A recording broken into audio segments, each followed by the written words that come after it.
गोरखपुर शहर कभी जुर्म की नगरी हुआ करता था।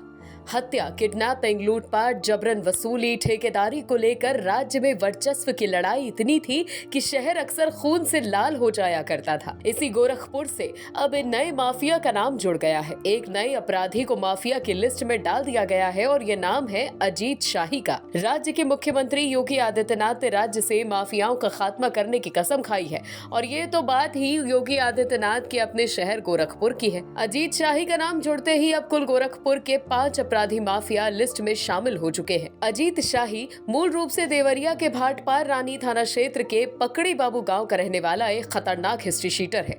उस पर कई आरोप दर्ज हैं, लेकिन कई सालों से वो पुलिस से बचता चला आ रहा था।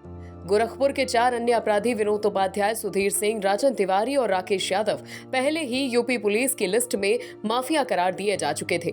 अजीत शाही का नाम जिले के टॉप 10 क्रिमिनल्स में कुछ समय पहले शामिल हो चुका था, लेकिन अब अजीत शाही बन चुका है राज्य का 62वां माफिया। अजीत शाही को माफिया की लिस्ट में डालने का मतलब है यूपी का क्रिमिनल्स के खिलाफ जीरो टॉलरेंस।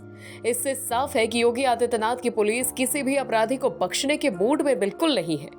अजीत शाही के लिए एक नोडल ऑफिसर तय कर दिया गया है। ये ऑफिसर माफिया अजीत शाही से जुड़ी सारी जानकारी इकट्ठा करेगा। अजीत शाही की संपत्ति, उसके क्राइम से जुड़े सारे दस्तावेज इकट्ठे किए जाएंगे।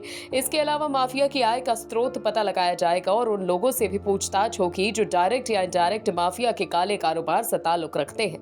माफिया के गुर्गों की तलाशी और गैंगस्टर एक्ट के तहत उसकी अवैध संपत्ति कुर्क करना भी अधिकारी की ही जिम्मेदारी होगी। अजीत शाही ने अपनी एक रिकवरी एजेंसी भी बनाई हुई है। इस एजेंसी से उसके सारे गुर्गे जुड़े हुए हैं। इस रिकवरी एजेंसी में उसका गैर कानूनी पैसा लगा हुआ है। पुलिस इसकी जांच में भी जुट गई है। इसके अलावा उसके 2 यार्ड भी हैं जिस पर पुलिस की नजर है। कुछ समय पहले अजीत शाही ने अपने घर में एक मांगलिक कार्यक्रम करवाया था। इस कार्यक्रम में जो लोग आए थे उसकी भी लिस्ट तैयार की जा रही है। 7 साल से एक क्रिमिनल खुद को पुलिस की लिस्ट से बचा रहा था, लेकिन अजीत शाही पर ताजा मामला रेलवे कोऑपरेटिव बैंक में घुसकर कर्मचारियों को धमकाने का आया, तो इस बार वो पुलिस के हत्थे चढ़ ही गया।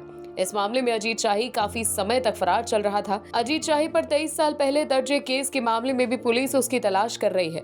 इस माफिया पर एसएसपी ने 25,000 रुपए का इनाम भी घोषित किया है। पुलिस को इसकी कई दिनों से तलाश थी और इसके खिलाफ कोर्ट ने गैर जमानती वारंट भी जारी किया था। जगह जगह पर छापेमारी की जा रही थी। इसी बीच 18 मई के दिन इस हिस्ट्री शीटर ने कोर्ट में सरेंडर कर दिया। वकील की ड्रेस पहनकर वो पुलिस से छुपकर कोर्ट में आया और सरेंडर कर दिया। बाद में पुलिस ने अजीत शाही की रिमांड मांगी थी और पुलिस को इस अपराधी की 14 दिनों की रिमांड भी मिल गई। कोर्ट में सरेंडर करने के बाद से ही अजीत जेल में बंद है। उसे पहले कोविड प्रोटोकॉल के तहत दूसरी सेल में रखा गया था, लेकिन बाद में हाई सिक्योरिटी सेल में डाल दिया गया। ब्यूरो रिपोर्ट, जनहित टाइम्स।